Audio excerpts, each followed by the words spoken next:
세계 정세부에 다시 오신 것을 환영합니다.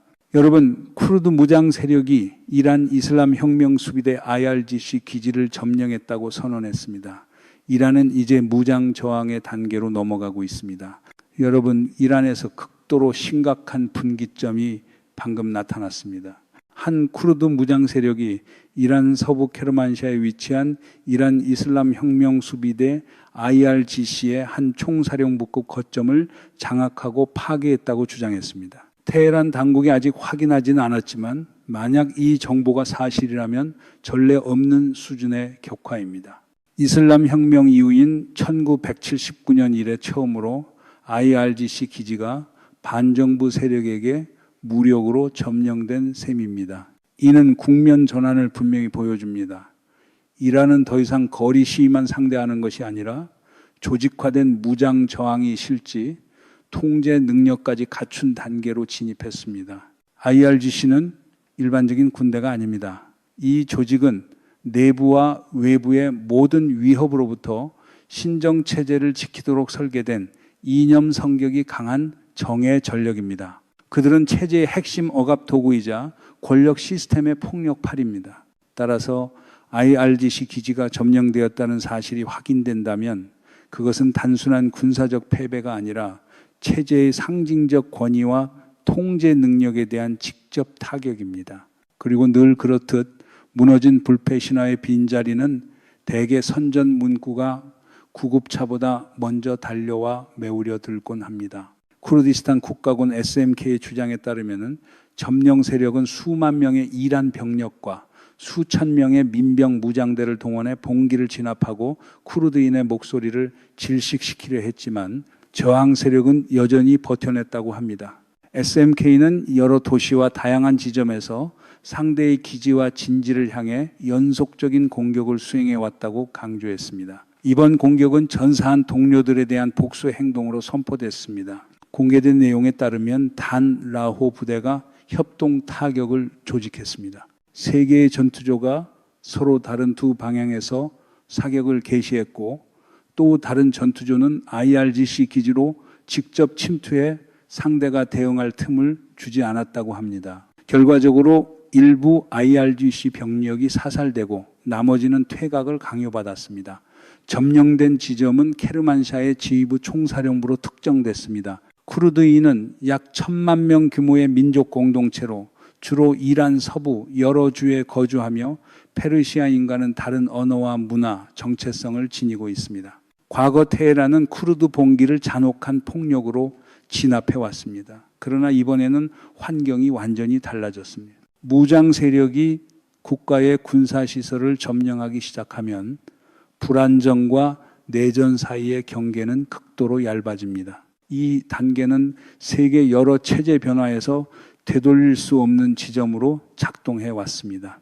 구호를 대신해 총탄이 등장하고 군사 기지가 반정부 세력의 손에 들어가면 붕괴 과정은 대개 깔끔하거나 통제 가능하게 진행되지 않습니다. 역사란 원래 야간 뉴스처럼 포장해서 정리해 주지 않습니다. 세파은행의 붕괴와 하메네이 권력의 혈관을 겨냥한 타격입니다. 세파은행이 붕괴 직전에 놓였다는 사실은 단순한 금융사고가 아니라 이란 이슬람 혁명 수비대와 이란 군사기구 전체의 작동 혈관을 정면으로 치는 충격입니다. 세파은행은 그저 큰 은행이 아닙니다. 급여 지급, 지휘, 병력 배치에 필요한 핵심 유동성 결절점입니다. 이 고리가 끊어지면 국가는 중개자나 외부 지원 없이는 매끄럽게 굴러가기 어렵습니다. 5개 은행이 동시에 파산 위험에 놓였다는 점은 중앙은행이 은행 간 결제라는 척추를 이미 통제하지 못하고 있음을 시사합니다. 남은 마지막 도구는 화폐 발행뿐이며 그들은 이를 공개적으로 사용하고 있습니다. 이는 외환 보유액이 고갈되었거나 접근 불가능해졌다는 뜻입니다. 자본 유출은 되돌릴 수 없는 단계로 들어갔고 시스템은 연쇄 붕괴 상태로 떨어지고 있습니다. 군 급여가 흔들리면 충성심은 마모됩니다. 초인플레이션은 대규모 인출과 사재기를 촉발합니다. 은행 간 결제 마비는 민간의 신뢰를 붕괴시킵니다. 사회 불안은 체제 내부 분열을 촉진하는 촉매로 폭발하고 외부 행위자들이 이를 면밀히 주시하면서 점화 위험은 더 커집니다. 이란의 내부 구조는 더 이상 단지 약한 것이 아니라 액체처럼 녹아내리고 있습니다. 이 시점에서 외부의 공격은 필수 조건이 아니라 선택지에 가깝습니다. 체제는 내부에서 이미 스스로 붕괴를 시작했습니다. 추가 압력은 자발적 붕괴 확률을 끌어올릴 뿐입니다. 기초가 썩으면 때로는 약한 바람 한 줄기만으로도 대문이 쓰러집니다. 미국과 파키스탄 그리고 동맹들이 이란 국경에 병력을 밀착시키고 있습니다. 긴급 정보로 유포되는 내용에 따르면 파키스탄군은 이란 접경에 약 3만 명의 병력을 추가 배치하고 있습니다. 이 움직임은 파키스탄 육군 총사령관 아심 무니르 장군이 미국 고위 당국자들과 직접 통화한 직후에 나타났습니다. 안보 소식통들은 이 증파가 단순 방어 성격만이 아니라 미국과 이스라엘이 이란에서 지상작전을 실제로 가동하는 시나리오가 열릴 경우를 대비해 후방 보급과 전략 공간을 마련하려는 성격일 가능성이 크다고 말합니다. 이는 파키스탄이 전통적인 중립 노선을 넘어 더 큰 지역 안보 구조에 조용히 편입되고 있을 수 있음을 보여줍니다. 지상에서의 흐름과 동시에 미 공군의 비정상적 움직임이 여러 추측을 낳고 있습니다. 최소 8대의 공중구비기 KC-135가 하와이에 착륙했습니다. 하와이는 과거에도 중동 대규모 작전 전략적 중간 기착지로 활용된 바 있으며 특히 이란의 핵 프로그램과 연동된 타격 시나리오에서 반복적으로 등장해 왔습니다. 미 국방부가 공식 설명을 내놓지 않았지만 이들 항공기의 배치 시점과 항로는 군사 분석가들의 특별한 주목을 받고 있습니다. 장거리 작전에서 연속적인 공중급유 능력을 확보해야 할 때 흔히 나타나는 전조이기 때문입니다. 준비 과정에서 도널드 트럼프 미국 대통령 행정부는 유럽 동맹에 이란 내 목표물 관련 정보를 공유해달라고 공식 요청했습니다. 2명의 유럽 관료는 이 요구를 확인했고 공격 시나리오가 꽤 구체적으로 작성되고 있다고 말했습니다. 다만 한 소식통에 따르면 초기 단계에서 미국이 이란 핵시설을 직접 타격할 가능성은 높지 않습니다. 대신 초점은 국내 시위를 탄압하고 시위대를 살해한 책임이 있다고 지목되는 지도부와 조직, 세력으로 옮겨갈 가능성이 큽니다. 목표 목록을 작성한다는 것 자체가 워싱턴이 강경 발언의 단계에서 벗어나 실질 준비로 넘어갔다는 의미입니다. 말이 목록으로 바뀌면 그건 더 이상 신호가 아니라 계획입니다.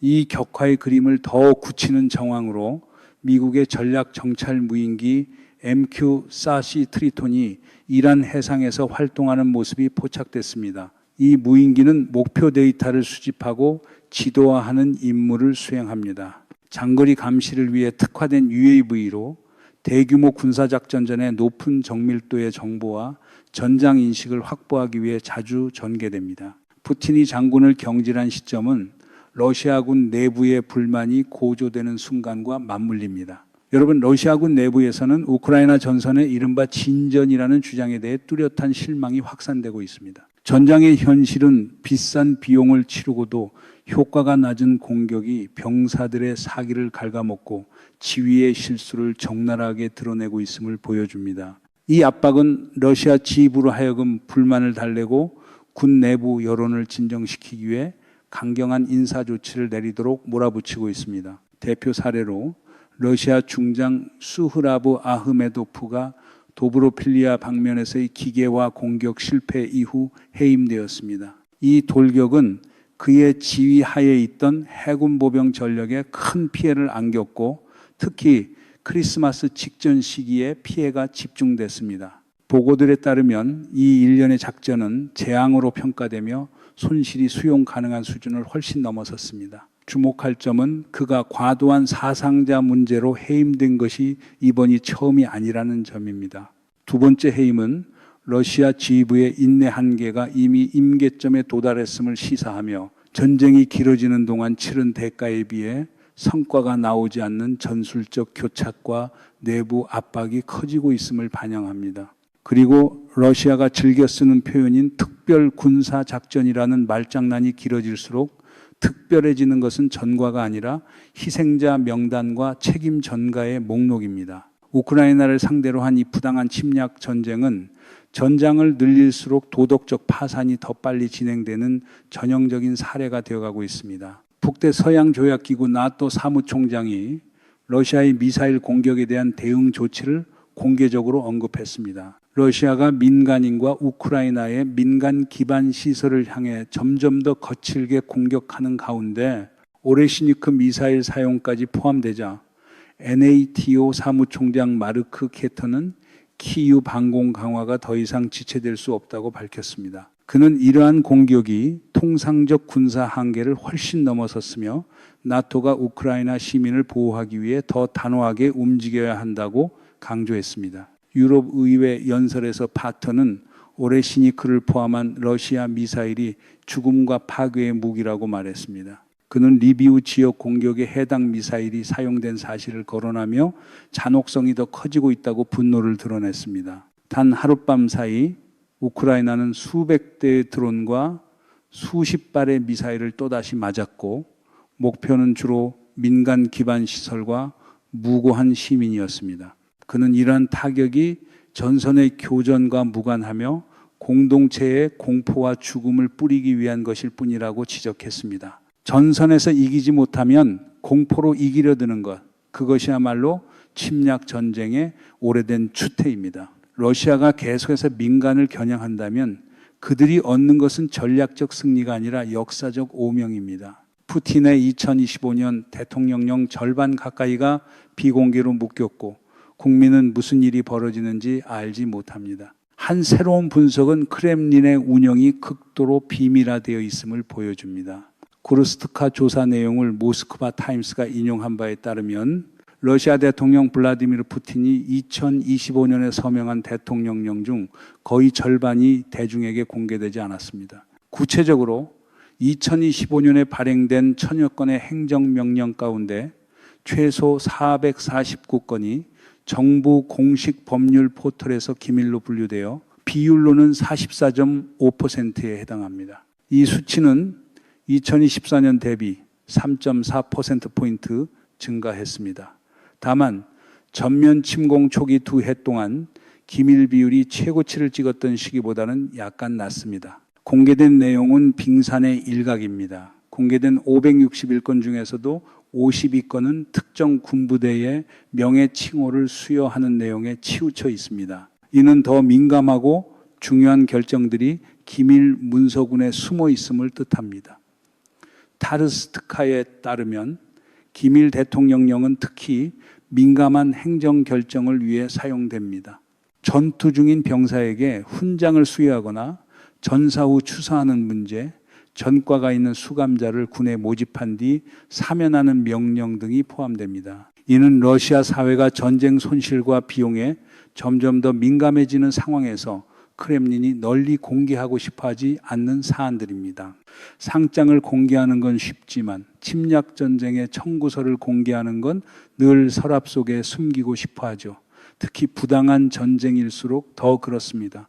우크라이나가 러시아의 최신 스텔스 탐지 레이더를 처음으로 파괴했습니다. 우크라이나 방위군은 러시아의 P-18, 이 프리마 레이더를 타격해 무력화했습니다. 스텔스 목표를 탐지할 수 있다고 홍보된 체계입니다. 이번 타격은 제412여단의 무인체계 운용팀 별칭 네메시스가 수행했으며 우크라이나 무인체계 전력의 로베르트 마자르 브로브디가 영상과 함께 공개했습니다. P-18, 이 프리마는 미터파 대역의 2차원 레이더로 쿠빈카에서 열린 국제군사기술 포럼 아르미 2019에서 처음 공개되었고 소련 시절 P-18 계열의 후속으로 소개됐습니다. 임무는 표적 지시를 위한 정찰, 스텔스 기술을 적용한 항공기까지 포함한 공중 목표 탐지와 추적, 그리고 능동 교란원의 식별입니다. 레이더는 고기동 바퀴형 차대에 탑재되어 있으며 장비 전체가 한 대의 차량에 집약되어 자동 전개와 회수가 5분 이내로 가능하다고 홍보됩니다. 자동화 수준이 높아 운용 인원은 2명이면 충분하며 차량에서 직접 운용하거나 원격 통제소에서 운용할 수 있습니다. 레이더 반사 면적이 2점, 6제곱미터인 목표에 대해 탐지 확률 0.8 교란이 없는 조건에서 공개된 탐지 거리는 다음과 같습니다. 고도 3,000m에서 최소 130km, 10,000m에서 최소 230km, 20,000m에서 최소 320km입니다. 러시아는 2023년에 모스크바 방공 강화를 위해 P-18 이 프리마를 배치한 적도 있습니다. 여러분, 스텔스를 본다고 자랑하던 장비가 정작 자신에게 날아오는 현실의 비판과 응징은 보지 못했다면 그건 기술의 문제가 아니라 전쟁을 일으킨 판단의 문제입니다. 침략 전쟁은 늘 장비보다 먼저 도덕을 고장냅니다. 유럽의 의장이 이란에 대한 전례 없는 강력 제재를 촉구했습니다. 여러분, 유럽의 의장 로베르타 메촐라는 유럽연합 EU가 이란에 대해 훨씬 더 강경한 제재를 부과해야 한다고 촉구했습니다. 그녀는 유럽위원회 위원장 우르줄라 폰데어 라이엔에게 보낸 서한에서 이란 이슬람 혁명수비대 IRGC를 테러 조직 명단에 포함하는 방안을 검토해야 한다고 강조했습니다. 이는 테헤란 권력기구에 직접 압력을 가하기 위한 필수 단계라는 주장입니다. 메촐라는 시위 탄압과 체계적 인권 침해를 이유로 제재 대상이란 관료 명단을 대폭 확대할 것을 제안했습니다. 동시에 EU는 감시, 추적, 시위 진압에 악용될 수 있는 기술의 수출 통제를 강화해야 한다고 했습니다. 그녀는 이러한 도구가 이란 정권이 폭력으로 사회 통제를 유지하는 데 중요한 무기가 되고 있다고 지적했습니다. 유럽의 의장은 지금 핵심은 EU가 통일되고 일관되며 원칙 있는 제도적 대응을 보여주는 것이라고 강조했습니다. 연합의 모든 기관이 같은 방향으로 움직일 때만 인권 가치 수호에 대한 대중의 신뢰와 국제적 신뢰를 지킬 수 있다는 것입니다. 정치적 제재 외에도 메촐라는 통신사들과 협력해 이란 시민의 인터넷 접근을 회복시키는 방안을 찾자고 제안했습니다. 이는 정권의 정보 봉쇄를 돌파하도록 돕기 위함입니다. 또한 테헤란 정권에 대한 압박을 극대화하기 위해 추가적인 무역 제재도 검토해야 한다고 촉구했습니다. 요즘 시대에는 때로 한 줄의 인터넷 연결이 그럴듯한 도덕 연설보다 더 현실적인 힘이 되기도 합니다. 미 국방부가 아바나 증후군과 관련된 것으로 보이는 정체불명의 장치를 시험 중이라는 보도가 나왔습니다. 공개된 정보에 따르면 미 국방부는 아바나 증후군으로 불리는 현상과 직접 연관될 수 있는 어떤 비밀 장치를 1년 넘게 시험해 왔습니다. 이 증후군은 수년간 쿠바에서 근무하던 미국 외교관, 정보요원, 군인 등에게서 뇌손상과 유사한 증상을 일으킨 수수께끼의 사례들로 알려져 있습니다. 소식통에 따르면 미국 국토안보부 산하 한 부서가 조 바이든 임기 말에 미 국방부 예산으로 이 장치를 구매했습니다. 가격은 수천만 달러 수준으로 묘사되지만 정확한 수치는 공개된 적이 없습니다. 현재도 이 장치는 심층 연구 중이며 공식 설명이 없는 수십 건의 건강 이상 사례와 연결되어 검토되고 있습니다. 미 정부 내부에는 여전히 회의론이 존재하지만 이 문제를 둘러싼 논쟁은 갈수록 격해지고 있습니다. 한 소식통은 장치에 러시아산 부품이 포함되어 있다고 말했지만 이것이 완전히 러시아가 만든 제품이라고 단정할 수는 없다고 했습니다. 장치는 펄스 형태의 전파 신호를 방출하는 것으로 알려져 있으며 전문가들이 의문을 갖는 지점은 사람의 건강을 심각하게 해칠 정도로 강력한 장치가 어떻게 소형화되어 기동적으로 운반될 수 있느냐는 것입니다. 2016년 말 쿠바 수도 아바나에서 근무하던 미국 정보 장교와 외교관 그룹이 장기간의 어지럼증과 극심한 두통 등 뇌손상과 유사한 증상을 아자나 겪었습니다. 원인은 끝내 명확히 규명되지 않았습니다. 이후 여러 나라에서 유사 사례가 이어졌고 공통점은 피해자가 외교관, 군인, 정보요원 등 미국인이었다는 점입니다. 초기 사례 이후 미 국방부와 정보기관들은 피해자들이 외국 세력에 의해 어떤 형태의 미지의 에너지 공격을 받았는지 여부를 규명하려 했습니다. 공식적으로 미국 당국은 그 가설을 뒷받침할 확실한 증거가 없다고 반복해 말해왔습니다. 그러나 많은 피해자들은 러시아가 배후일 수 있다는 신호를 정부가 무시했다고 믿고 있습니다. 지금 미국이 어떤 의심장치를 확보한 상황은 사건 전체에서 잠재적 전환점으로 간주됩니다. 소식통들에 따르면 이 발견은 매우 중대해 지난해 말 미국 국방 관계자들이 하원과 상원의 정보위원회에 직접 보고하며 확보장치와 초기 시험 결과를 상세히 설명해야 할 정도였습니다. 주목할 점으로 최근 미국은 베네수엘라에서 대규모 특수작전을 수행해 수도 카라카스를 공습했고 목표는 베네수엘라 지도자 니콜라스 마두로 체포였다고 전해집니다. 보고들에 따르면 마두로와 그의 아내 실리아 플로레스는 작전 이후 미국으로 이송되었습니다.